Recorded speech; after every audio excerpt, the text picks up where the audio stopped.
yéen mbokk yi di yéen mbokk taalibe yi ñu ngi fii ci suuti jàmmulaay bi di waajal ñaari rakk julli programme bu tey bi nag maam Cheikh Ibrahima Fall lañ ko tuddee tey jii li ñu jàppoon mooy def durus bi waa Hizbut Tarqiyyah ña nga fa ña nga ca baas ba commencé nañu jàng xasida yi ak alxuraan ji ñu war a jàng ak li nga xamante ni mooy programme ngoon bi nga xamante ni buñ ci yàlla dimbalee durus bi day continuer dem waaye it xalif général day Baye Fall dafay ñëw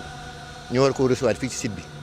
waaw bu ñëwee nag boo toog ba mboolem bi toog ba ñu waxtaan def li ñu wax war a waxtaan ba noppi ci guddi gi nag dañuy fanaan Zikrullaah bu bët set suba nag mooy bis bi nga xamante ni moom la ñuy màggal muy bis bi nga xamante ni Sëñ Tuubaa julli woon ci digg géej gi waaw bu ñu xëyee suba ni ñu ko doon defee rek maanaam dañuy wàccee dañuy durus jàng alxuraan ba midi suñu yàlla dimbalee bu ñuy egsee ba ci ngoon si ñu ji di tàkkusaan ki nga xamante ni moo ko jiite mooy imaamu Touba bi di sëñ Fallou Mbacké Abdou Khadar incha allahu rabbi su ko defee ñu def suñu cérémonie officielle bi waaw ñu ngi woon nag mbokk yu di yëpp mbokk taalibe yëpp waaw ren nag dafa am événement boo li ci nga xamante ni moo ci gën a am solo mooy sëñ Muntaxa bi mu jëlee soxna Soodu Xuma jiital ko ci mbir mi daf cee taftal waa Hizbut Tarqiyyah yi ba wax dëgg yàlla depuis bi avant magal bi liggéey bi commencé ba léegi bi liggéey jibee ba léegi ñoom tooguñu noppaluwuñu ñu ngi ànd ak ñun ci liggéey bi macha allah lépp mat na fa tabaarkalla waaw.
loolu mooy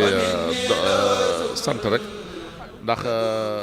mbir la moo xamante bi jàpp nu woon ne war naa mën a ne ndax màggal gi mu sësool jóge ci màggal Tuubaa ni màggal toll ci yoonu murit matul ay bés ni ñu bëgg a taxawal lu mel nii bu ci ndimbalum sëñ bi duggul woon du yomb te dana metti waaye biñ ci xalaatee sax xamoon sësale gi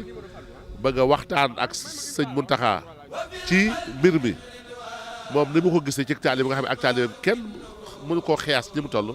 dafa nañu boole màggal gi ak julli gi muy lenn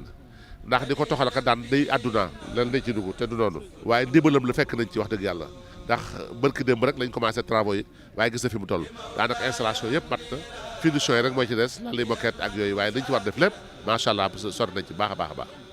innovation bu njëkk bi ñaar la mooy entité bu toll ne Hizbut Tarqiyyah ak li mu représenté ci yoonu murit ñëw ñu àndandoo liggéey bi loolu innovation la ndax touche biñ ci indi wax dëgg yàlla touche la boo xamante bi yombul te seen professionnalisme seen taalibe seen savoir faire ak seenu xam dafay loo xamante bi kuy murit te sab xol sell xam nga ko te rafetlu nga ko moo tax bi ñu koy indee indi ci touche boo xamante bi wax yaa innovation la deuxième innovation yi mooy di ko soxna Soxna Xuma jiite ndax de tout le temps ba mu sosoo 95 ba tey jaaroon na ci Mouhamadou Nazir Touré jaaroon ci sëñ Baba Gueye amoon na période de transition d'une année boo xamante ni Babacar Xuma moo ko doon gérer jaar ci Cissé Mouride jaar ci Cheikh Makhtar Diouf